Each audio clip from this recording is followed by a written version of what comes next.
One thing that's rarely talked about in the car community is how handicapped and disabled people drive. Hopefully I can answer those questions for you guys in today's video. That's because I'm going to be putting the spotlight on our fellow brothers and sisters out there, man. So today I'm going to show you how little people, amputees, and paralyzed people drive.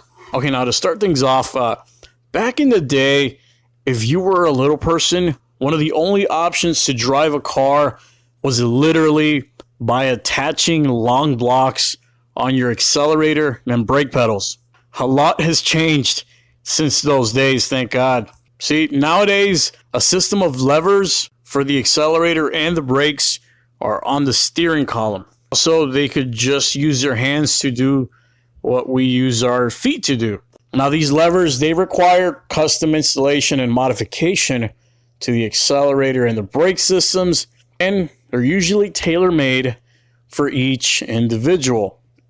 Now, in the case of amputees, there are a couple steps that must also be taken in order to gain driving permission for amputees. You see, at a minimum, every prosthetic patient is required to let their issuing driver's license state know about the change to their medical condition. In most cases, patients will then be asked to visit an assessment center to find out if their vehicle must undergo any structural modifications to ensure the safety of the driver and everyone else on the road. This will usually be followed by a retaking of the amputee's driving test to further verify the previous point. I mean, just think about that for a second. You just lost a limb, and now you're required to retake all your freaking driving tests and everything else all over again. Now, there are several simple mods that can be made to all automatic cars that would make safe driving possible.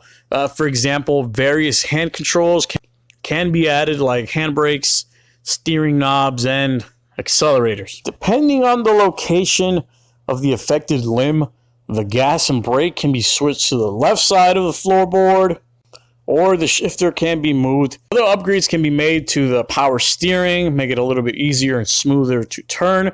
Also, modifications to your turn signals and windshield wipers can be made if needed as well. And now, by far, one of the most challenging of disabilities is when it comes to driving. Now, like myself, I bet a lot of people wonder how exactly does a paraplegic person drive? That's someone who's lost the use of both their legs. Well, first, they must pass a series of tests that prove you can drive. This includes getting clearance from your doctor, and like everyone else, you need to take a driver's test, both written and driving all over again. Now, the reason for that is it ensures that you are comfortable with the throttle, the brakes, the signals, and the steering device. Once you pass the road test, you can successfully have special modifications added to your car by a professional. Now, these cars are usually equipped with hand controls. There's also two long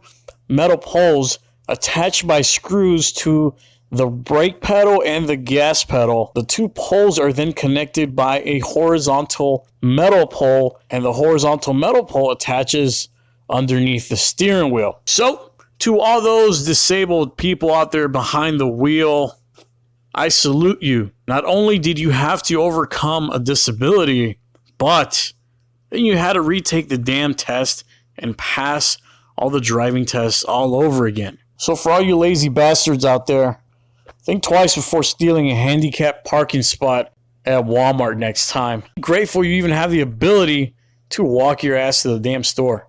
Anyways, catch you guys in the next one.